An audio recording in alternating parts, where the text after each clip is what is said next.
বর্ণনা করছিলেন কিভাবে কিয়ামত হবে, কিভাবে আমরা উঠব হুফাতান অরাতান মুশাতান গুরলা, উলঙ্গ নেকেড। সেদিন আমাদের গায়ে জামা থাকবে? জ্যাকেট থাকবে, খালি কি থাকবে? কিছু থাকবে, জামা থাকবে না, পায়ে জুতা থাকবে না, পেটে খাবার থাকবে না, খালি থাকবে চিৎকার। সেদিন থাকবে কি? মনে হয় কথাগুলো প্রতিদিন এগুলো রিমাইন্ডার দিবেন নিজেকে যে ওই দিনটার মুখোমুখি আমি হতে যাচ্ছি, আমি কি তৈরি করেছি আখিরাতে নাজাতের জন্য। প্রতিদিন ভাবতে হবে যে দাদা চলে গেল, বাবা চলে গেল, আমিও ওই একই পথের যাত্রী। দ্য ডেস্টিনেশন ইজ সেম, গন্তব্য এক, কেউ আগে কেউ পরে। এটাই ওয়াজ, এটাই দামি ওয়াজ। এটা মনে রাখলেই মানুষ আর চুরি করতে পারে না, মিথ্যা বলতে পারে না, ইফটিজিং করতে পারে না, পরকিয়া করতে পারে না, মতের বিরুদ্ধে গেলে তারে রামদা দিয়ে কোপাইতে পারে না। চিল্লা এখন ঠিক কিনা? এটাই হচ্ছে ইসলাম। আখিরাতের স্মরণ, যিকরাদ্দার, চলে যেতে হবে। ছোট্ট আছি, বড় হব। এই যে দাড়ি পাকা মুরব্বীরা যারা আছেন, ওনার মায়ের পেট থেকে তো এরকম সাদা দাড়ি নিয়ে বেরিয়েছিল না? ছোট্ট বাচ্চা হয়ে এসেছিল, ওনারা ওয়া ওয়া করে কেঁদেছে। শৈশব, কৈশোর, যৌবন, প্রৌঢ়ত্ব, বার্ধক্য, বয়সের ভার, চুল আর দাড়ির শুভ্রতা। আগে ছিল সিঙ্গেল, হয়েছে ডবল, এরপর হয়েছে মেয়ের বাপ, এরপরে শ্বশুর, এরপরে নানা। This is the circle of life. এটাই সার্কেল, রাউন্ড, এভাবে ঘুরে আবার চলে যেতে হবে। এই চিন্তাটা যদি মাথায় থাকে, ওই লোক টেন্ডারবাজি করতে পারে? চাঁদাবাজি, ইফটিজিং, মিথ্যা বলতে পারে? যৌতুক খেতে পারে? এজন্য সব সময় give yourself the reminder of akhirah. আখিরাতের রিমাইন্ডার নিজেরই নিজে দেন। অন্যায় হয়ে গেলে, ভুল হয়ে গেলে রিমাইন্ডার দেন যে থাকতে আসি নাই, চলে যাব। কেউ থাকতে পারে নাই, নবীরাও পারে নাই। যেই মালাকুল মাউত রুহু কবজ করে, ওই ফেরেশতা থাকতে পারছে? চলে গেছে। আমাদেরকে চলে যেতে হবে। আল্লাহ বুঝার তৌফিক দাও। কোরআন দিয়ে দেশ চলুক আমরা চাই না? কোরআন দিয়ে সমাজ চলুক আমরা চাই না? কোরআনের ভেতরে সব সমস্যার সমাধান দিয়েছে কে? আল্লাহ। সমাধান চাও যদি জীবনে মরণে, ফিরে যাও খুঁজে নাও, চোখ রাখো কোরআনে। পড়েন সবাই, সমাধান ফিরে যাও খুঁজে নাও, চোখ রাখো কোরআনে। If you want the solution this duniya and akhirah, go back, have a look to the holy কোরআনে। ঠিক কি না? Go back, sit down and have a look to the Quran. বসো, ঠান্ডা মাথায় দেখো কোরআনে কি বলেছে আল্লাহ। প্রবলেম সলভিং মেথোডোলজি, সব সমস্যার সমাধান এই কোরআনে আছে না নাই? এই কোরআনের মজলিসে আজকে আসতে বসতে পেরে খুশি না বেজার? কম না বেশি? আসুন আমরা আল্লাহর দরবারে শুকরিয়া জানাই আর পড়ি আলহামদুলিল্লাহ। প্রাণটা খুলে পড়েন আলহামদুলিল্লাহ। আল্লাহর একটা ডাক দেন, বলেন ইয়া আল্লাহ। আরো জোরে পড়েন ইয়া আল্লাহ। আল্লাহ তুমি কবুল করো। আমরা সরাসরি বইটা থেকে এখন কথা শুনবো। এই দেখেন, পৃথিবীর কোনো বইয়ে এত ময়লা থাকে না যত ময়লা থাকে কোরআনে। কারণ সমাধান দিবে তো, এজন্য ময়লা টয়লা নিয়ে সব সমাধান করে ফেলবে কোরআন। যত জায়গায় তাফসির করতে যাই, ধুলাবালি মিশে থাকে। Quran for not your bookshelf, Quran is for yourself. Quran আপনার বুক সেলফের জন্য না, কোরআন আপনার জন্য। আমরা বুক সেলফে রাখি, তাও নিচের থাকে না, উপরের থাকে, যাতে কেউ নাগাল না পায়। এরকম ডাকাইত আছে না নাই? কোরআনের সাথে অ্যাটাচমেন্ট বাড়াতে হবে। You have to increase your attachment with the holy Quran. এটা এনলাইটেন করতে এসেছে আপনার জীবনকে, আলোকিত আলোকিত। এই যে আমরা কোরআনের উপর আলোকপাত করি না, এটা এনলাইটেন করে, আলো বিচ্ছুরিত করে, আপনার জীবনকে উজালা করবে। এজন্য কোরআনের সাথে সম্পর্ক বাড়াতে হবে, শুদ্ধভাবে পড়তে জানতে হবে, অর্থ জানতে হবে। আল্লাহ কি বলেছেন জানতে মনে চায় না? আসুন আমরা জানার চেষ্টা করি। আল্লাহ তুমি তৌফিক দাও, পড়েন আমিন। আমি আপনাদের খেদমতে সূরা ইয়াসিন থেকে তেলাওয়াত করছি। টের পাইছেন? ইয়াসিন মুখস্থ আছে কার কার? আর উঠবে না হাত? মাশাআল্লাহ। অর্ধেক মুখস্থ আছে কার দেখি? আচ্ছা, প্রথম 5 আয়াত মুখস্থ আছে কার? আচ্ছা, এই সূরার নাম আজকে প্রথম শুনছেন কে কে? হাত তোলেন। নাম সবাই শুনছে, তাই না? আল্লাহ কবুল করো। আরো জোরে পড়েন আমিন। তো সূরাতু ইয়াসিন থেকে আজকে আমরা কথা শুনবো ইনশাআল্লাহ। পড়েন যতটুকু আমাদের সাধ্যে কুলায়। এটা মাক্কি সূরা। সূরা ইয়াসিনটা কি সূরা? বিশ্বনবীর জীবনে দুইটা পর্ব, একটা মাক্কি পর্ব, একটা মাদানী পর্ব। একটা হচ্ছে মাক্কি ইনিংস আর একটা মাদানী ইনিংস। ক্রিকেটে ইনিংস থাকে, ফার্স্ট ইনিংস, সেকেন্ড ইনিংস, বুঝতে সুবিধা না? কমন পড়ছে সবার? তো এটা হচ্ছে বিশ্বনবীর মাক্কি ইনিংসের একটা সূরা। মাক্কি ইনিংসের বৈশিষ্ট্য হচ্ছে বিশ্বনবী তাওহীদের দাওয়াত দিয়েছেন, রিসালাতের দাওয়াত দিয়েছেন, আখিরাতের কথা বলেছেন, একটু নরম নরম কথা বলেছেন। কারণ চারদিকে খালি মাইর, চারদিকে কি কোরআনের কথা বললে মাইর আছে না? মার খেতে হয়, বকা শুনতে হয়, ঝুঁকি নিয়ে কথা বলতে হয়। চিল্লা এখন ঠিক কিনা?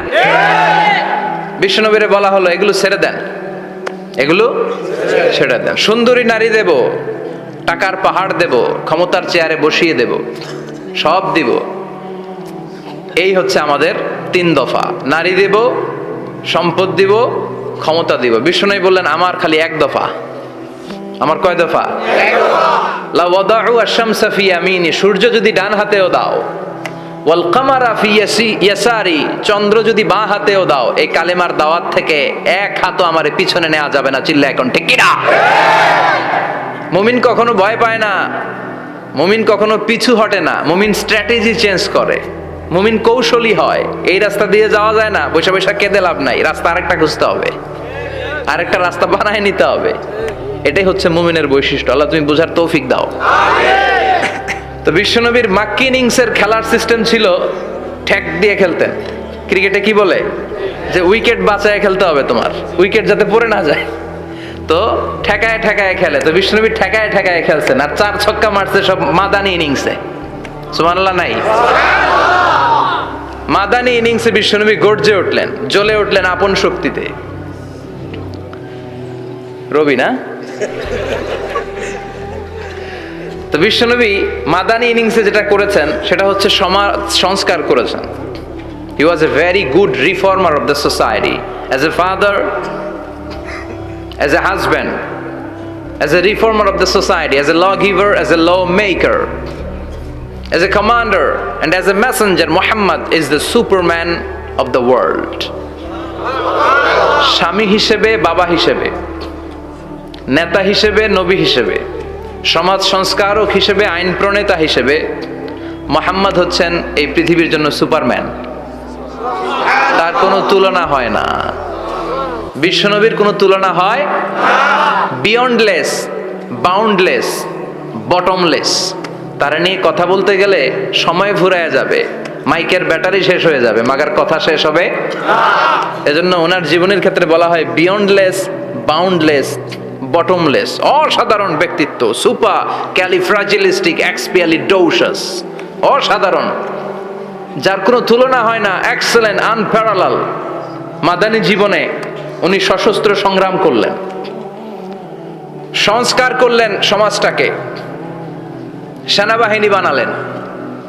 তখন আর নরম নরম ভাবে খেলে নাই, গরম ভাবে খেলেছে। এটা হচ্ছে ইমানের দাবি। মুমিনরা কৌশলী হয়, যখন যে পরিস্থিতি, ওই পরিস্থিতির সাথে তাদের স্ট্র্যাটেজি তারা পাল্টায়। তো বিশ্বনবীর মাদানী ইনিংসে এই সূরা নাজিল হয়নি, হয়েছে মাক্কি ইনিংসে, মাক্কি সূরা। এই সূরার অনেক ফজিলত, ছোটবেলা থেকেই সূরা ইয়াসিনের অনেক ফজিলতের কথা আমরা শুনেছি না? বিশ্বনবী বলেছেন ইন্না লিকুল্লি শাইইন কলবান ওয়া কলবুল কোরআনি সূরাতু ইয়াসিন। সব জিনিসের একটা কলব আছে, হৃদয় আছে, অন্তর আছে, আর কোরআনের কলবের নাম হচ্ছে সূরা ইয়াসিন। বিশ্বনবী বললেন ইন্না লিকুল্লি শাইইন কলবান, সব জিনিসের একটা কলব আছে।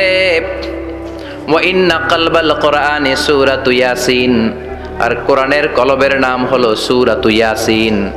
মান ক্বারাআ সূরাতা ইয়াসিন মাররা ওয়াহিদা, একবার সূরাতু ইয়াসিন তেলাওয়াত করলে 10 পারা কোরআন খতমের সওয়াব হয়ে যায়। বিশ্বনবী বলতেন ইন্না ফিল জাসাদি মুদগা, দেহে একটা গোশতের টুকরা আছে, ইযা সালুহাত সালুহাল জাসাদু কুল্লু, এই দেহের গোশতের টুকরা যদি ভালো হয়ে যায় পুরো দেহটারে ভালো করে দেয় কে? আল্লাহ। এই দেহের গোশতের টুকরাটা যদি পচে যায় পুরো দেহটারে নষ্ট করে দেয় কে? বিশ্ব নবী বললেন আলা ওয়াহিয়াল কলব, ওই টুকরাটার নাম হলো কলব। টুকরাটার নাম কি? এজন্য কলবের মধ্যে আল্লাহর জিকির বসাইতে হবে। কি বসাবেন? নাকি আয়না বসাবেন? আয়না বসায় না? আয়না বসাইয়া দে মোর দয়াল বাবা, কেবলা কাবা সব মুখস্থ। আয়না বসাইয়া দে মোর। নবীর কলবে আয়না বসায় নাই নবী। সেদিন আবু বকর, ওমর ফারুক কেউ আয়না বসাইছে? আবু হানিফা, শাফিঈ এরা কলবের মধ্যে আয়না বসাইছে? বসাইছে জিকির। চিল্লায় বলেন বসাইছে কি? এজন্য আল্লাহ বললেন আলা বিযিক্রিল্লাহি তাতমাইন্নুল কুলুব। দুনিয়ার কোন জিনিস দিয়ে কলব ঠান্ডা হয় না, দুনিয়ার কোন জিনিস দিয়ে কলব পরিচ্ছন্ন হয় না। কলব শুধু পরিচ্ছন্ন হয় একটা জিনিস দিয়ে, লা ইলাহা ইল্লাল্লাহ, লা ইলাহা ইল্লাল্লাহু মুহাম্মাদুর রাসূলুল্লাহ সাল্লাল্লাহু আলাইহি ওয়াসাল্লাম। তাহলে কোরআনের একটা কলব আছে। আমাদের দেহে যেমনি কলব আছে, প্রতিটা প্রাণীর যেমনি কলব আছে, অন্তর আছে, কোরআনেরও কলব আছে না নাই? আছে। কোরআনের কলবের নাম? চিল্লায় বলেন কোরআনের কলবের নাম? আবার বিশ্বনবী বলতেন ইকরাউ আলা মাউতাকুম সূরাত ইয়াসিন। তোমাদের মুমূর্ষু ব্যক্তিদের সামনে বসে সূরাত ইয়াসিন তেলাওয়াত করো। রূহ চলে যাবে, মৃত্যুর একেবারে দ্বার প্রান্তে দাঁড়িয়ে এই মুহূর্তে তার পাশে বসে পড়তে আরম্ভ করেন ইয়াসিন ওয়াল কুরআনিল হাকীম ইন্নাকা লামিনাল মুরসালিনা আলা সিরাতিম মুস্তাকিম। ওই ব্যক্তির ঈমানের মৃত্যু দান করে দিবে কে?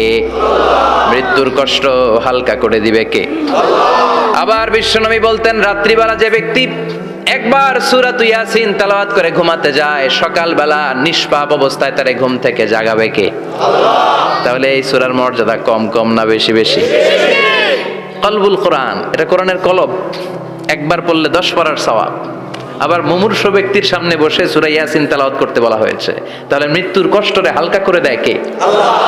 আবার রাত্রিবেলা সূরা ইয়াসিন তেলাওয়াত করলে সকালবেলায় নিষ্পাপ বানায় দেয় কে? আল্লাহ। মনে থাকবে? কোরআনের কলবের নাম কি? ভুলে যাবেন না তো? বেশি বেশি তেলাওয়াত করতে রাজি আছেন? সকাল সন্ধ্যা তেলাওয়াত করবেন তো? সূরা ইয়াসিন ছাড়াও এই সূরার অনেকগুলো নাম তাফসীর গ্রন্থে পাওয়া যায়। এই সূরার একটা নাম হচ্ছে সূরাতুল কাদিয়া। সূরাতুল তাকদি হাজাতা কারিহা। যে এই সূরা তেলাওয়াত করে ওই তেলাওয়াতকারীর যে হাজত আছে, প্রয়োজন আছে, এই সূরার বরকতে আল্লাহ তার প্রয়োজন পূরণ করে দেয়। আমাদের জীবনে প্রয়োজন আছে না নাই? কার কাছে চাইবো? বিপদে পড়লে কারে বলবো? আমরা বিপদে পড়লে প্রথমে শেয়ার দেই ফেসবুকে। কোথায় শেয়ার? আগে শেয়ার দিব কার কাছে? মনে থাকবে? বিপদে পড়লে ফেসবুকে শেয়ার দিব না, বন্ধুরে শেয়ার করব না, বউয়ের কাছেও পরে শেয়ার করব, আগে শেয়ার করব কার কাছে? মনে থাকবে? এজন্য বিশ্বনবী বলতেন এই সূরার নাম সূরাতুল কাদিয়া।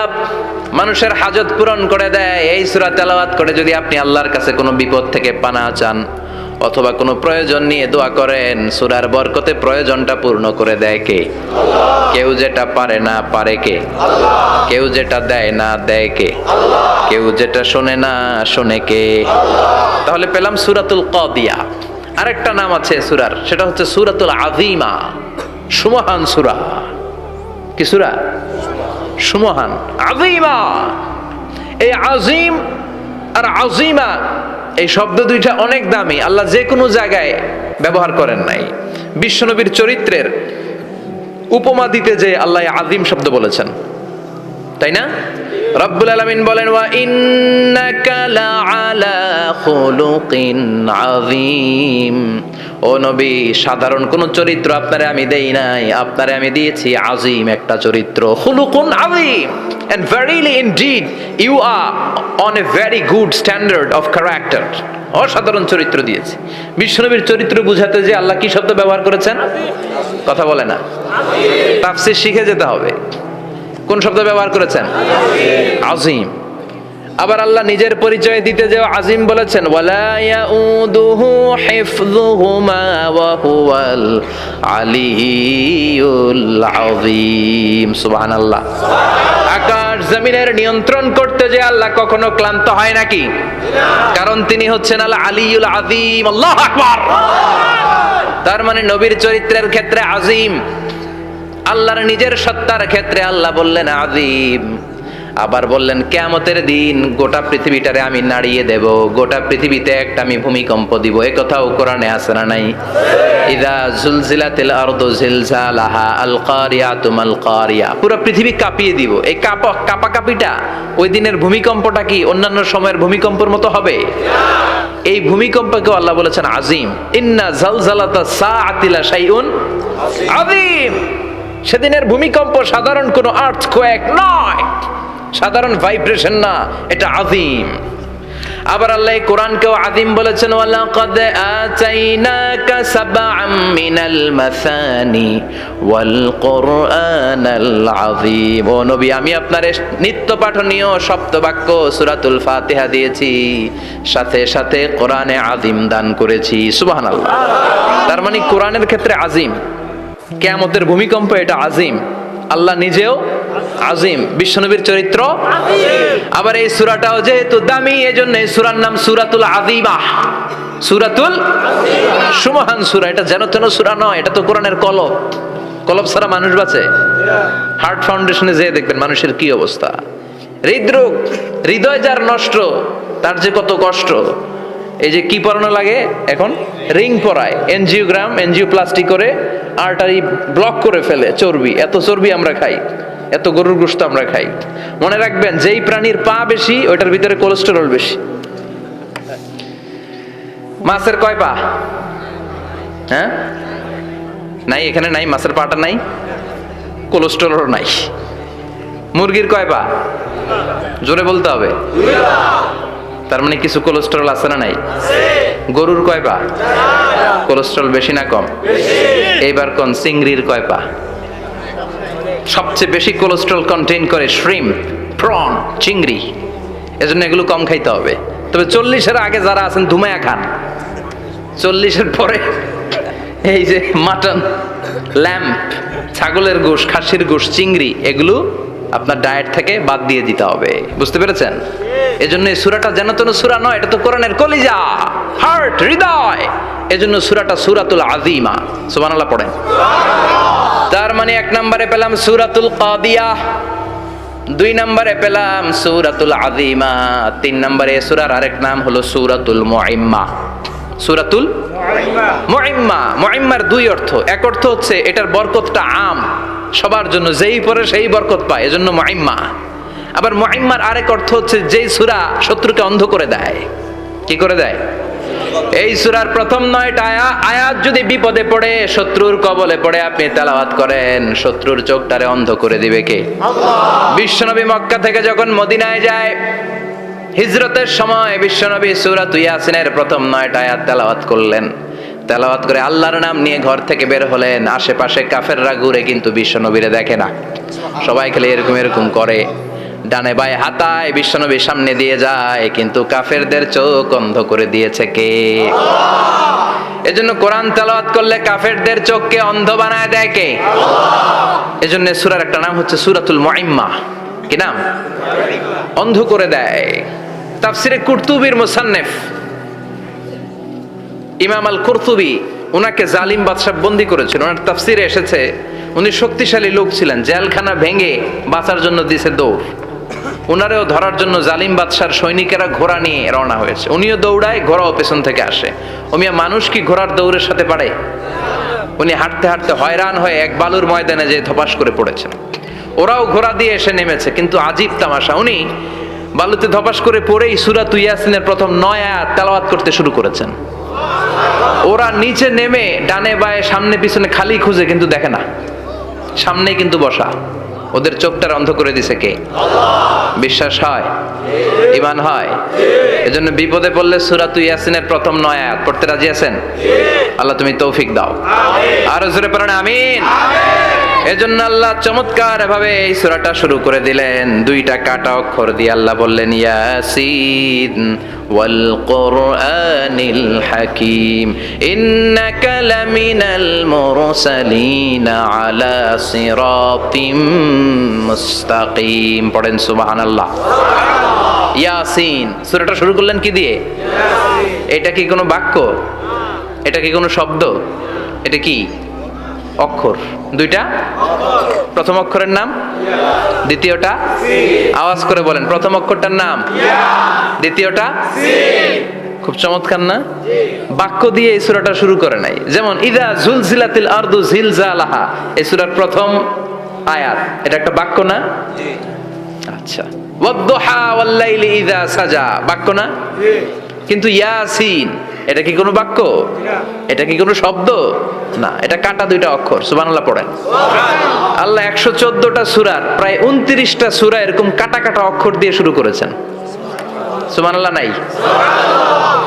এই 29টা সূরা কখনো আল্লাহ একটা অক্ষর দিয়ে শুরু করেছেন, কখনো দুইটা অক্ষর দিয়ে, কখনো তিনটা দিয়ে, কখনো চারটা দিয়ে, কখনো পাঁচটা দিয়ে।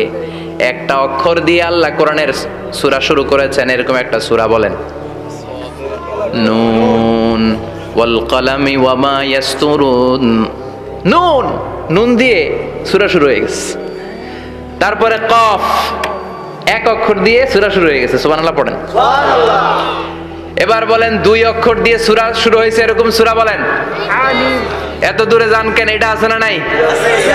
ইয়াসিন। সুবহানাল্লাহ পড়েন। ইয়াসিন দুই অক্ষর দিয়ে। তারপরে হামিম। এবার তিন অক্ষর দিয়ে আল্লাহ সূরা শুরু করছেন এরকম। আলিফ লাম মিম তাসিন মিম। আল্লাহু আকবার। আবার চারটা অক্ষর দিয়ে সূরা শুরু হয়েছে এরকম আছে না নাই? আবে সব কোন? আলিফ লাম মিম র, আলিফ লাম মিম সাদ আছে না নাই? আবার পাঁচটা কাটা অক্ষর দিয়ে সূরা শুরু হয়েছে এরকম সূরাও আছে না নাই? সূরা মারিয়ামের শুরুতে কি আছে? কাফ হা ইয়া আইন সাদ। সুবহানাল্লাহ পড়েন। এরকম প্রায় 29টা সূরা আল্লাহ কাটা কাটা অক্ষর দিয়ে শুরু করেছেন। কোনো বাক্য দিয়ে নয়, কোনো শব্দ দিয়ে নয়। কি দিয়ে? হারফ দিয়ে। হারফ, এই হারফগুলোরে বলে হুরুফ আত-তাহাজ্জি বা হুরুফ আল মুকাত্তাআত, কাটা কাটা অক্ষর। মনে রাখবেন কোরআনের আয়াতগুলো দুই ভাগে বিভক্ত, একটা মুহকাম, একটা মুতাশাবিহ। মুহকাম মানে যেগুলোর অর্থ আমরা জানি, যেগুলোর ব্যাখ্যা আমরা জানি, যেটার ইন্টারপ্রিটেশন এক্সপ্লেনেশন আমাদের জানা আছে। আর মুতাশাবিহ আমরা অর্থ জানি না, আমরা ব্যাখ্যা জানি না, এটা দিয়ে আসলে কি বুঝাইছে আমরা কেউ জানে না। জানে একজন, চিল্লায় বলেন তিনি কে? আল্লাহ বললেন ওয়া ইন কুনতুম ফি রাইবিম মিম্মা নাযালনা আলা আবদিনা ফাআতু বিসূরাতিম মিন মিসলিহি ওয়াদউ শুহাদাআকুম মিন দুনিল্লাহি ইন কুনতুম সাদিকিন। আল্লাহ বললেন ও জাহেলি যুগের লোকেরা, শোনো শোনো, এত আরবি কবিতা বানাতে পারো, এত গল্প লিখতে পারো, আরবিতে এত নোবেল বানাতে পারো, উপন্যাস বানাতে পারো, আর্টিকেল লিখতে পারো। আমার নবীর উপর যে কোরআন আমি নাজিল করেছি, এই কোরআনের ব্যাপারে অন্তরে যদি কোনো সন্দেহ থাকে, বাপের বেটা হলে পারলে কোরআনের মতো একটা সূরা বানিয়ে নিয়ে আসো। পারছে? কিয়ামত পর্যন্ত কেউ পারবে না। বিশ্বনবী যেই জামানাতে এসেছিলেন ওই জামানায় আরবি ভাষা সাহিত্যের উৎকর্ষতা সাধিত হয়েছিল। আরবি ভাষার এতটা উৎকর্ষ পৃথিবী কখনো দেখে নাই। কবিতা, গদ্য, পদ্য, গল্প, উপন্যাস, রচনা, প্রবন্ধ, আর্টিকেলের সয়লাভ। এই ভাষা সাহিত্যিকদের চোখে আঙ্গুল দিয়ে আল্লাহ বুঝাতে চাইলেন, এত অর্থ করতে পারো, এত ব্যাখ্যা জানো, এত বড় বড় বুলিয়া ওড়াও, এত কিছু তুমি জানো, তাহলে বলো ইয়াসিন অর্থ কি? সুবহানাল্লাহ কইবেন না? তাইলে বল নুন অর্থ কি? কফ মানে কি? আলিফ লাম রা মানে কি? ফাবুহিতাল্লাযী কাফার। কেউ জানে না, কেউ উত্তর দিতে পারে না। কোন সুবহানাল্লাহ। এটা কোরআনের মুজিজা, এটার অর্থ কেউ জানে না। আর এগুলোর অর্থ নিয়ে খোঁচাখুচি করা ঠিক না। তবে মুফাসসিরিন ইকরাম এগুলোর কিছু অর্থ সম্ভাব্য বলার চেষ্টা করেছেন। যেমন ইয়াসিনের অর্থ ইবনে আব্বাস বলেছেন এর অর্থ হতে পারে ইয়া ইনসান, হে মানুষ। সুবহানাল্লাহ পড়েন। কেউ কেউ বলেছে এটার অর্থ হতে পারে ইয়া সাইয়্যিদ আল মুরসালিন, কেউ কেউ বলেছেন ইয়াসিন হতে পারে ইসমুল্লাহ, আল্লাহর নাম। কেউ বলেছেন এটা হতে পারে ইসমুন লিন-নবী, বিশ্ব নবীর নাম। আবার কেউ কেউ বলেছেন ইয়াসিন হতে পারে এই কোরআনে কারিমের একটা নাম। কোন সুবহানাল্লাহ। এই সম্ভাব্য সব কথাগুলো বলে পৃথিবীর সব মুফাসসিররা বলতে বাধ্য হয়েছেন আল্লাহু আ'লামু বিমুরাদিহি বিহি। এটার দ্বারা আসল অর্থ যে কি এটা আমরা কেউ জানি না। জানে কে? আল্লাহ। চিৎকার করে বলতে হবে, জানে কে? আল্লাহ। তাহলে ইয়াসিন মানে আমরা জানি না। ইয়াসিনের অর্থ আমরা ছেড়ে দেব কার উপর? আল্লাহ। এরপর আল্লাহ বললেন ওয়াল কোরআনিল হাকীম, প্রজ্ঞাময় বিজ্ঞানময় কোরআনের শপথ। ওয়াল কোরআনিল হাকীম, বিজ্ঞানময় প্রজ্ঞাময় কোরআনের শপথ বা কসম। ওয়াল কোরআনিল হাকিমে যে ওয়া, এই ওয়াটারে আরবিতে বলে ওয়া আল কাসামিয়া। কি বলে? ওয়া আল কাসামিয়া, কসম কাটার জন্য আল্লাহ এই ওয়া ব্যবহার করেছেন। যত জায়গায় কোরআনে আল্লাহ কসম কেটেছেন ওই কসমের শব্দটার আগে ওয়া আছে না নাই? আছে। ও মিয়া, কোরআনে আল্লাহ সময়ের শপথ করেছেন, কসম কেটেছেন, যুগের কসম কেটেছেন। যুগের সময়ের আরবি হলো আল আসর। এই আসরের আগে ওয়া আছে না নাই? আছে। কি বলছে আল্লাহ? ওয়াল আসর, ওয়াল। আবার তিন ফলের কসম আল্লাহ কোরআনে কেটেছেন। কি বলেছেন? ওয়াত্তিন, মানে তিনের কসম। জাইতুনের কসম কেটেছেন, বলেছেন ওয়াজ জাইতুন। তুর পাহাড়ের কসম কেটেছেন, বলেছেন ওয়াতুরে সিনিন। যত জায়গায় কসম তত জায়গায় ওয়াও আছে না নাই? পাহাড়ের নামে কসম কেটেছেন, আল্লাহ বলেছেন ওয়াতুর। সূর্যের নামে কসম কেটেছেন, আল্লাহ বলেছেন ওয়াশ-শামসি ওয়াদুহাহা। সুবহানাল্লাহ কইবেন না? সুবহানাল্লাহ। ফজরের নামে কসম কেটেছেন, কি বলেছেন? ওয়াল ফাজর। জিলহজ মাসের প্রথম 10 রাতের কসম কেটেছেন, কি বলেছেন? ওয়াল লায়ালিন আশর। জোর আর বেজরের কসম কেটেছেন, আল্লাহ বলেছেন ওয়াশ-শাফঈ ওয়াল ওয়াতর। সূরা ইয়াসিনে কাটা কাটা দুইটা অক্ষরের পরে রব্বুল আলামিন কোরআনের কসম কেটেছেন। এজন্য আল্লাহ বলেছেন ইয়াসিন ওয়াল কোরআনিল হাকীম। ইয়াসিন ওয়াল কোরআনিল হাকীম, প্রজ্ঞাময় বিজ্ঞানময় কোরআনের শপথ। কোরআনের মধ্যে বিজ্ঞান আছে না নাই? বেশি না কম? বিশ্বাস হয় না নাস্তিকদের কথা বিশ্বাস হয়? নাস্তিকরা বলে কোরআনের মধ্যে বিজ্ঞান নাই, কোরআনের মধ্যে সায়েন্স নাই, কোরআনের ভেতরে টেকনোলজি নাই। কিন্তু কোরআন বলে এমন কিছু নাই, মানুষের প্রয়োজনীয় এমন কিছু নাই যেটা আমার ভিতরে নাই। আল্লাহু আকবার। আল্লাহ বললেন মা ফাররাতনা ফিল কিতাবি মিন শাই, কিতাবের মধ্যে আমি কিছু বাদ রেখে দেই নাই। ইতিহাসের কথা বলেছি, পাতালপুরীর কথা বলেছি, ঊর্ধ্ব জগতের কথা বলেছি, মহাকাশের কথা বলেছি, cosmology, astrology, geology, zoology, botany, human anatomy, embryology, সব কিছুর কথা কোরআনের মধ্যে দিয়েছে কে? আল্লাহ। কোরআনের ভেতরে মানুষের কথা আছে না নাই? আছে। কোরআনের মধ্যে গাভীর কথা আছে না নাই? আছে। গাভীর কথাও আছে? কই আছে? হ্যাঁ, সূরাতুল গাভীর সূরা। সুবহানাল্লাহ কইবেন না? সুবহানাল্লাহ। মানুষের কথা আছে সূরাতুল ইনসান, জিনদের কথা আছে সূরাতুল জিন, মাকড়সার কথা আছে সূরাতুল আনকাবুত, মৌমাছির কথা আছে সূরাতুন নাহাল। মৌমাছির কথা বলেছেন, দুধের কথা বলেছেন, প্রাণীর কথা বলেছেন, খাদ্যের কথা বলেছেন, মানুষের দেহ বৈশিষ্ট্যের কথাও বলেছেন। চিৎকার করে পড়েন আল্লাহু আকবার। আল্লাহ বললেন ওয়া আওহা রাব্বুকা ইলান নাহলি আনিত্তাখিযি মিনাল জিবালি বুয়ুতাও ওয়া মিনাশ শাজারি ওয়া মিম্মা ইয়ারিশুন। সুবহানাল্লাহ পড়েন। ওয়া আওহা রাব্বুকা ইলান নাহল, আল্লাহ মৌমাছির কাছে সিক্রেট মেসেজ পাঠিয়েছেন। সুবহানাল্লাহ পড়েন। ওহীকে আরবিতে বলে সিক্রেট মেসেজ। সায়েন্টিফিক আলোচনা শুরু হইতেছে। আল্লাহ মৌমাছিকে ওহী করেছেন। কি করেছে? দেখেন, ওয়াল কোরআনিল হাকিম, আল্লাহ যে বললেন শেষ হবে না এই কথা। ওয়াল কোরআনিল হাকিম, বিজ্ঞানময় কোরআনের শপথ, প্রজ্ঞাময় কোরআনের শপথ। বিশ্বনবী বলেন লা তুহসা আজাইবুহু, কোরআনের আশ্চর্যান্বিতার কোনো শেষ নাই। ওয়ালা তাবলা গারাইবুহু, কোরআন কোনদিন কারো কাছে পুরাতন মনে হয় না। ফিহি মাসাবিহুল হুদা, কোরআনের মধ্যে আছে হেদায়েতের মশাল। ওয়া মানারুল হিকমা, কোরআন হলো বিজ্ঞানের সুউচ্চ মিনার। লা তুহসা আজাইবুহু, কোরআনের আশ্চর্যান্বিতার শেষ নাই। যতই পড়বেন আপনি আশ্চর্য হয়ে যাবেন, যতই স্টাডি করবেন, যতই অধ্যয়ন করবেন, আপনার চোখকে খুলে দিবে কে? আল্লাহ। ওয়ালা তাবলা গারাইবুহু, কোরআন কখনো পুরাতন হয় না। পুরান হয় নাকি? যার বয়স 50 বছর ধরে নামাজি মানুষ, প্রতি নামাজের প্রত্যেক রাকাতে কোন সূরা পড়া লাগে? তো 50 বছর যদি কেউ নামাজি হয় তাহলে কত লক্ষবার উনি সূরা ফাতিহা পড়ছে উনি নিজে জানে? তারপরেও কোনোদিন কি মনে হয়েছে সূরা ফাতিহাটা একটু পুরান পুরান লাগে? আজকে কুল হল্লা দিয়ে শুরু করো, কথা বলেন, পুরান লাগছে কোনোদিন? এত পড়ছে এটা, আজকে আর এটা না, আজকে আর একটা, এরকম মনে হয়? বলা চাবলা গরাইবহু, পুরান লাগে না। প্রতিদিন নতুন, প্রতিনিয়তই নতুন, অলওয়েজ নিউ, সব সময় নতুন। এজন্য বিশ্বনবী বললেন লা তুহসা আজাইবুহু, কোরআনের আশ্চর্যান্বিতার শেষ নাই। ওয়ালা তাবলা গরাইবুহু, কোরআন কখনো পুরাতন হয় না। ফিহি মাসাবিহুল হুদা, কোরআনের মধ্যে আছে হেদায়েতের মশাল। ওয়া মানারুল হিকমা, কোরআন হলো বিজ্ঞানের সুউচ্চ মিনার। সুবহানাল্লাহ।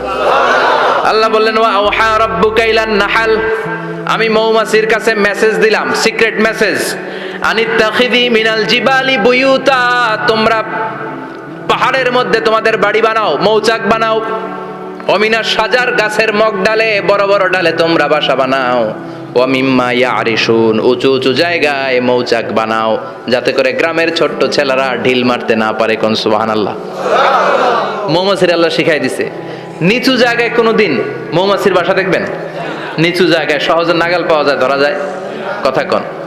ডাল বেয়ে মগ ডালে ওঠা লাগে মধু খাইতে চাইলে। চিল্লায় বলেন ঠিক কিনা? আল্লাহ সিক্রেট মেসেজ দিলেন আর বললেন আনিত্তাখিযি। আলেম যারা আছেন বলেন তো, ইত্তাখিযি এটা কি মুজাক্কারের সিগা না মুয়ান্নাসের সিগা? কথা কইতে হবে। কেউ নাই এটার উত্তর দেওয়ার মতো? মুয়ান্নাস, মাশাআল্লাহ। এটা স্ত্রীবাচক শব্দ। আল্লাহ মৌমাছিকে যে মেসেজ করছে পুরুষ মৌমাছিরে কয় নাই, এটা নারী মৌমাছিরে কইছে। চিল্লা এখন সুবহানাল্লাহ। এখন গবেষণা করে দেখা গিয়েছে, কার্ল ভন ফ্রিচ একজন অস্ট্রিয়ান বিজ্ঞানী, উনি এটা নিয়ে গবেষণা করে 73 সালে 1973 তে নোবেল পেয়ে গেছে। এই আয়াতের উপর গবেষণা করে আল্লাহ কেমন করে সিক্রেট মেসেজ দিয়েছেন, কেমন করে মৌমাছি মৌচাকের বাসা বাঁধে, কেমন করে মধু আহরিত হয়, এটার উপর গবেষণা করে উনি একটা বই লিখেছেন, দ্য ডান্সিং বিজ। নেচে যাওয়া মৌমাছিগুলো, নাচতে নাচতে যেতে থাকা মৌমাছিগুলোর উপর একটা বই লিখে, দ্য ডান্সিং বিজ লিখে উনি নোবেল প্রাইজ পেয়েছেন এই মধুর উপরে। চিল্লায় পড়েন আল্লাহু আকবার। এখন কোরআনের আয়াত থেকে বোঝা গেল আনিত্তাখিযি মিনাল জিবালি বুয়ুতা, আল্লাহ নারী মৌমাছিকে বলেছেন মৌচাক বানাও, তোমাদের মধু রাখার জন্য বাসা বানাও। কার্ল ভন ফ্রিচ গবেষণা করে পেয়েছে মৌচাকের বাসা বানানো হয়, মধু আহরণ করা হয়। যেই মৌমাছিটা নেতৃত্ব দেয় এটা পুরুষ মৌমাছি নয়, এটা হলো মহিলা মৌমাছি। কোন সুবহানাল্লাহ।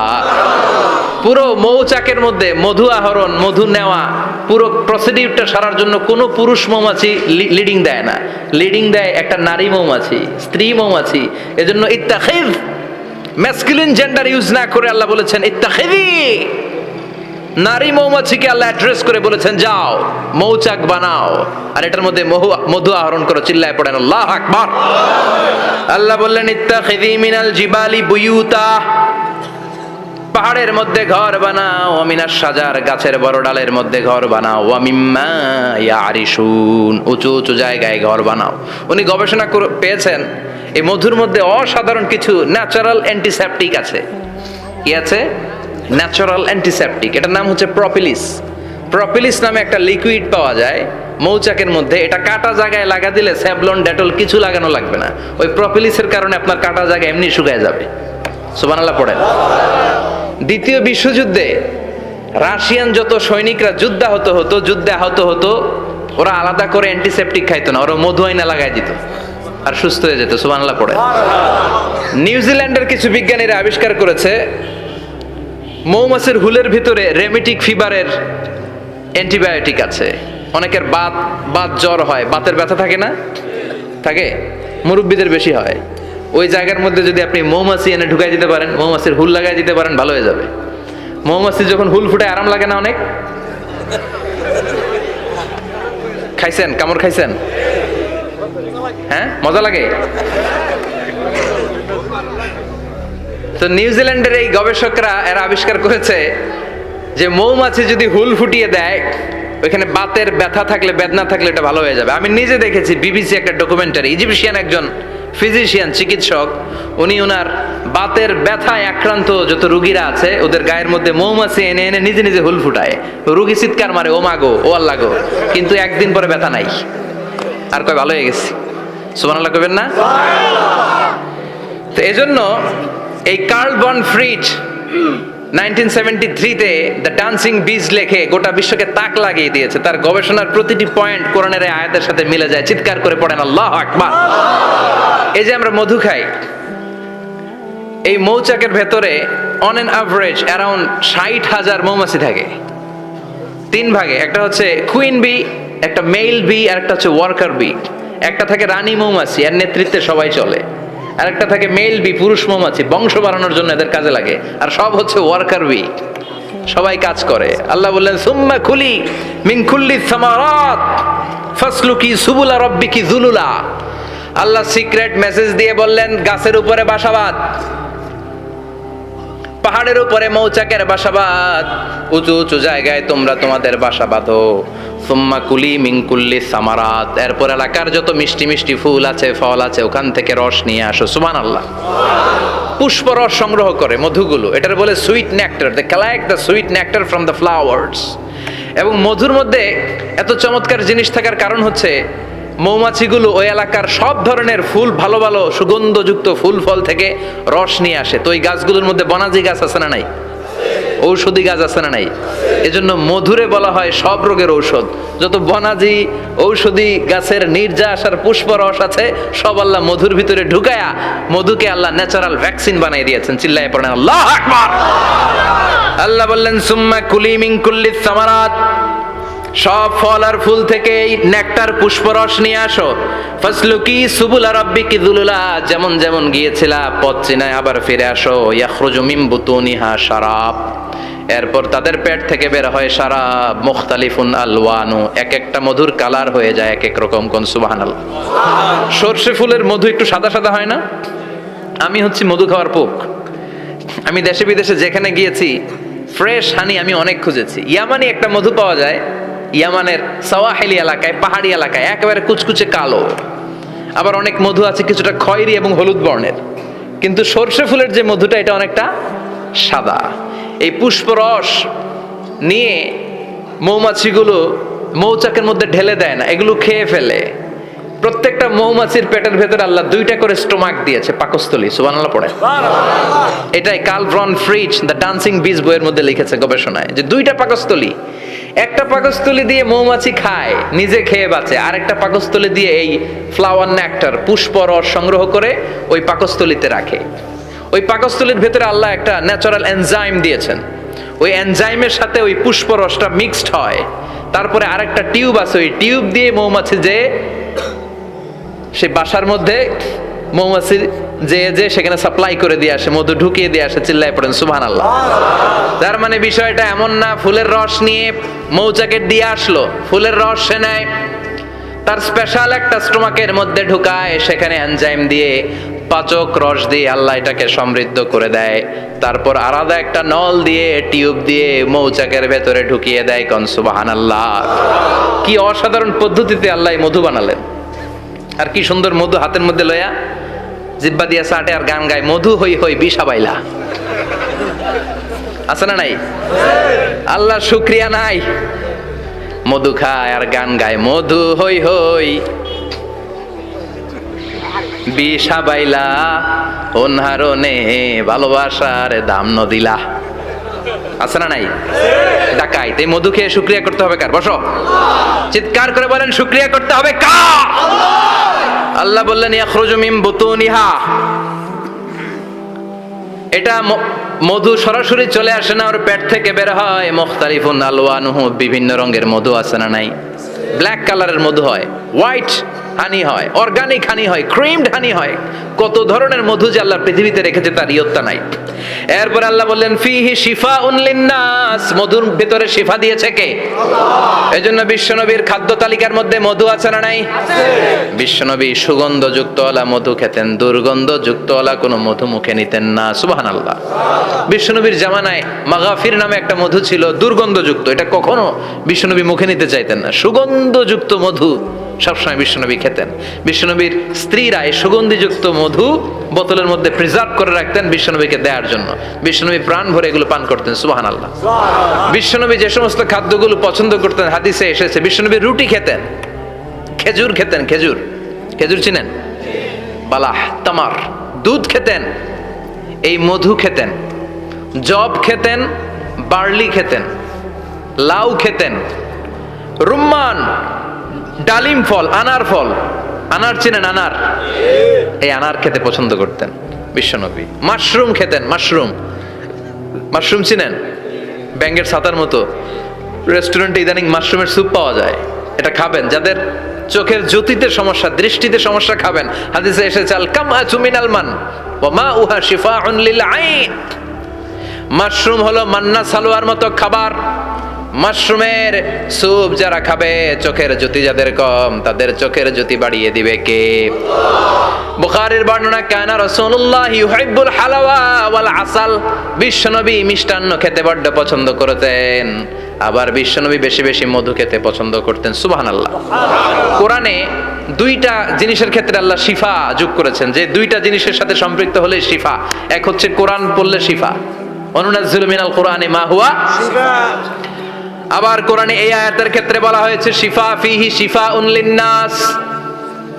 এজন্য সাইয়েদানা ইবনে মাসউদ এই উম্মাহকে উদ্দেশ্য করে বলেছেন, আলাইকুম বিশিফাইন, তোমাদের উচিত দুইটা জিনিস থেকে শিফা নেয়া। এক হলো কোরআন, দুই হলো আসাল মানে মধু। কোন সুবহানাল্লাহ। কোরআন তেলাওয়াত করলে অসুস্থরে সুস্থ করে দেয় কে? সূরা ফাতিহা তেলাওয়াত করলে অসুস্থকে সুস্থ বানিয়ে দেয় কে? আবার মধু খেলে সুস্থ বানিয়ে দেয় কে? মধু খেয়ে প্রশংসা করবেন কার? নাকি মধু হই হই বিষাবাইলা বলবেন এগুলো কখনো? খাঁটি মধু খেতে হবে। খাঁটি মধু চিনার উপায় হচ্ছে এটাতে পিঁপড়া জমে না, এটা ফ্রিজে রাখলে জমাট বাঁধে না, এটাতে দুর্গন্ধ হয় না। এক গ্লাস পানির মধ্যে এক ড্রপ মধু ছেলে দিলে এটা পানির সাথে না মিশে একেবারে নিচে চলে যায়। খাঁটি মধু খেতে হবে। তাহলে ফিহি শিফাউন লিন্নাস। কত কিছু দিয়ে যে আল্লাহ এটাকে সমৃদ্ধ করেছেন। এটার মধ্যে গ্লুকোজ আছে, এটার মধ্যে সুক্রোজ আছে, ফ্রুকটোজ আছে, প্রোটিন আছে, মিনারেলস আছে, ক্যালসিয়াম আছে, ভিটামিন আছে। খাইলেই শরীর গরম হয়ে যায়, সুবহানাল্লাহ। এজন্য শীতকালে বেশি বেশি খাবেন, জাম্পার লাগবে না। শীতকালে মধু খেয়ে রাত্রে বেলায় বের হবেন, আর মাফলার পেঁচিয়ে বেরোয়া লাগবে না, সুবহানাল্লাহ পড়েন। তার মানে আল্লাহ বললেন ইয়াসিন ওয়াল কোরআনিল হাকিম, প্রজ্ঞাময়, বিজ্ঞানময় কোরআনের কসম। কোরআনের ভেতরে বিজ্ঞান আছে না নাই? বিজ্ঞানের কথা এই তো শুরু করলাম, আজকে সারা রাত বিজ্ঞানের কথা বলবো। থাকবেন কতক্ষণ? হ্যাঁ, স্লোগান দেন, লিল্লাহি তাকবীর। এরপরে আল্লাহ বললেন, গোলাম ও ইন্নালাকুম ফিল আনআমি লাইবরা, প্রাণীকুলের দিকে নজর করে তাকাও। প্রাণীকুলের মধ্যে আমি তোমাদের জন্য নিদর্শন রেখেছি। নুসকিকুম মিম্মা ফি বুতুনিহি, এই প্রাণীকুলের পেট থেকে একটা চমৎকার জিনিস আমি বের করে দেই, এটার নাম হচ্ছে দুধ। এটা কি? দেখেন, একই আয়াতের মধ্যে আল্লাহ মধুর কথাও বললেন, আবার দুধের কথাও বললেন। দুধটা কিভাবে হয়, উৎপন্ন হয়, মধু কেমনে হয়, ইঞ্চি ইঞ্চি কথা এই কোরআনের ভেতরে তুলে ধরলেন কে? আল্লাহ বললেন, মিমবাইনি ফারসি ওয়া দামিল লাবানা, গোবর আর রক্তের মাঝখান দিয়ে আমি দুধ বের করি। সুবহানাল্লাহ পড়েন। আমরা যাই এই গাভীর ওলান টানা শুরু করি সকালবেলা বিসমিল্লাহ বলে, কিন্তু কেমনে যেটা আসে ওইদিকে নজর নাই, ডাকাত। বিসমিল্লাহ বলে শুরু করে না, দুধ খাই আলহামদুলিল্লাহ পড়ে না, আছে না নাই? আল্লাহ বলেন মেকানিজমটা শোনো, কেমনে আমি খাওয়াই। আল্লাহ বললেন, মিমবাইনি ফারসি ওয়া দামিল লাবানা, গোবর আর রক্তের মাঝখান দিয়ে আমি দুধ বের করে দেই। সুবহানাল্লাহ। গরু যে ঘাস খায়, এই ঘাস থেকে রক্ত হয় আর গরুর গোবর হয়। পেটের একদিকে থাকে গোবর, আরেক দিকে থাকে রক্ত। রক্ত দুর্গন্ধ, গোবরও দুর্গন্ধ। রক্ত নাপাক, গোবরও নাপাক। এই দুই নাপাক আর দুর্গন্ধের মাঝখান দিয়ে সুগন্ধযুক্ত দুধ বের করে দেয় কে? আল্লাহ বললেন, মিমবাইনি ফারসি ওয়া দামিল লাবানা, গরু যে খাবারগুলো খায় ওই খাবারের এক পাশ দিয়ে গোবর হয়ে যায় আর এক পাশ দিয়ে রক্ত হয়ে যায়, মাঝখান দিয়ে দুধ বের করে দেয় কে? What a amazing mechanism of discharging milk from animal's body. What a amazing mechanism.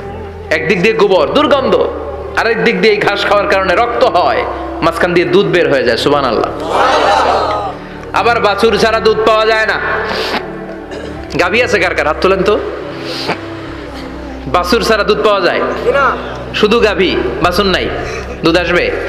আবার এই যে বিশাল বড় ওলান 20 কেজি দুধ দেয় প্রতিদিন, এই ওলান কাটলে দুধ পাওয়া যায়?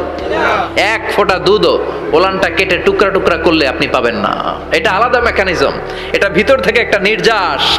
বাছুর নিয়ে 2টা ঢু মারবেন, ওই নির্যাস দিয়ে দুধ বেরোতে থাকবে, গোবর আর রক্তের মাঝখান দিয়ে চিৎকার করে পড়েন আল্লাহু আকবার। এজন্য বিশ্বনবী বলতেন বেশি বেশি দুধ খাও। দুধ হলো সুষম খাদ্য। পৃথিবীতে আবিষ্কৃত যত খাবার আছে, দুধের চাইতে ভালো খাবার আছে নাকি? কথা কন। মানুষ পানি খেয়ে 3-4 দিন বাঁচে জানেন, আর পানির মধ্যে লবণ দিলে 7-8 দিন বাঁচতে পারবেন। আর দুধ পাইলে আজীবন বাঁচবেন আপনি। দুধ খেয়ে যদি হজম করতে পারেন, দুধ খেয়ে হজম করতে পারলে আজীবন বেঁচে যাবেন। সুষম খাদ্য। বিশ্বনবী যে রাতে মেরাজে যাবেন, সিদরাতুল মুনতাহা পার হওয়ার পরে বিশ্বনবীর পরীক্ষা শুরু হলো। বিশ্বনবীকে বুখারীর বর্ণনা 3টা গ্লাস দেয়া হলো। কাদাহ ফিহি লাবান, এক গ্লাসের মধ্যে দুধ ছিল। ওয়া কাদাহ ফিহি আসাল, আর এক গ্লাসের মধ্যে ছিল মধু। আর এক গ্লাসের মধ্যে ছিল মদ। কাদাহুন ফিহি খামার। বিশ্বনবীকে 3টা গ্লাস দিয়ে বলা হলো নবী চুজ করেন কোনটা নেবেন। এক গ্লাসে মধু, আর এক গ্লাসে দুধ, আর এক গ্লাসের মধ্যে বিশ্বনবীকে দেয়া হলো মদ। বিশ্বনবী বললেন যে এই গ্লাসের ভেতরে দুধ আছে, আমি ওই পেয়ালাটা নিলাম। সাইয়েদনা জিবরাইল বললেন ইয়া রাসূলুল্লাহ আখাস্তাল ফিতরা, আপনি যেমন নিছেনও তেমন। সুবহানাল্লাহ কইবেন না? বিশ্বনবী দুধ খেতে পছন্দ করতেন। আর বিশ্বনবী বলতেন আলাইকুম বি আলবানিল বাকার, বেশি বেশি গরুর দুধ খাবা। ফাইন্নাহা তুরাম্মু মিনাল আশজার, কেননা এটা সবুজ লতা পাতা ঘাস পাতার নির্যাস। গরু কি খায়? ঘাস খায় না? এই ঘাসের নির্যাস হচ্ছে দুধ। বিশ্বনবী বলতেন বেশি বেশি দুধ খাবা। ফিহি শিফা, এর মধ্যে শিফা আছে। ফি লাবানিহা শিফা ওয়া লুহুমিহা দা, গরুর দুধে আছে শিফা, গরুর গোশতের মধ্যে আছে রোগ। সুবহানাল্লাহ। কত বড় ফিলোসোফার বিশ্বনবী। বিশ্বনবী বলে গিয়েছেন গরুর দুধ বেশি খাও, কিন্তু গোশ বেশি খাইও না। আর আমরা গরুর গোশ পাইলে কোপায় ফেলাই। সাদা ভাত আর ঝাল গরুর মাংস যদি হয়, ওই যে অনেকের জিহ্বায় পানি চলে আসছে। সুবহানাল্লাহ কইবেন না? বিশ্বনবী বলতেন দুধ খাও, গোশ খাইও কম। গরুর গোশত কম খাবা, গরুর দুধ বেশি খাবা। সুস্থ রাখবে কে? আবার বিশ্বনবী মায়েদেরকে বলেছেন ও মায়েরা, সন্তান হওয়ার পরে 2 বছর দুধ খাওয়াবা। আল্লাহু আকবার। ওয়াল ওয়ালিদাতু ইউরদি'না আওলাদাহুন্না হাওলাইনি কামিলাইনি লিমান আরাদা আন ইউতিম্মার রাদা'a। সন্তান যারা পেয়েছো মায়েরা, বোনেরা, 2 বছর দুধ খাও। সন্তানদের সুস্থ রাখবে কে? আল্লাহ। বাচ্চা ডেলিভারির পরপরই আল্লাহ তাআলা মায়ের বুকে একটা দুধ দেয়, এটাকে বলে শাল দুধ। এটা হচ্ছে বাচ্চার জীবনের প্রথম প্রাকৃতিক টিকা। সুবহানাল্লাহ কয় না? এটা বেবির জীবনে ন্যাচারাল প্রাকৃতিক টিকা, প্রতিষেধক আল্লাহ দিয়ে দিয়েছে। আপনার বাচ্চাকে টিকা দিন, স্লোগান আছে না? 5টা-7টা টিকা দেওয়া লাগে। প্রথম টিকাটা আল্লাহ নিজেই ফ্রি দিয়ে দিছে। এটা শাল দুধের ভেতরে পাওয়া যায়। এজন্য বাচ্চাকে শাল দুধ খাওয়াতে হবে। তার ব্রেনের গ্রোথ হবে, সে শক্তিশালী হবে, সে দেশপ্রেমিক হবে, সে আল্লাহওয়ালা হবে। চিল্লা এখন ঠিক কিনা? যে মায়েরা বাচ্চারে দুধ খাওয়ায়, ওই বাচ্চারা মায়েরে ভালোবাসে বেশি। আর যেই মা গুলো বাচ্চারে দুধ না খাওয়ায় আর ডানু খাওয়ায়, আর কি কি আছে? হরলিক্স আর সিরালেক, কমপ্লেন। যারা এগুলো খাওয়াবে, ডানু খাওয়াবে, যারা ল্যাকটোজেন খাওয়ায়, যারা বুকের দুধ খাওয়াতে চায় না কোনো কারণ ছাড়া, 2 বছর বাচ্চারে দুধ দিতে চায় না, এই বাচ্চাগুলো বড় হলে ওই মারে বৃদ্ধাশ্রমে দিয়ে আসবে। কথা কন, কথা কন। এজন্য মায়েরা, বোনেরা, সন্তান হলেই তাকে বুকের দুধ দিয়ে আল্লাহর পক্ষ থেকে যে টিকাটা, এই টিকাটা পেটের ভেতরে ঢুকাই দিতে হবে। চিল্লা এখন ঠিক কিনা?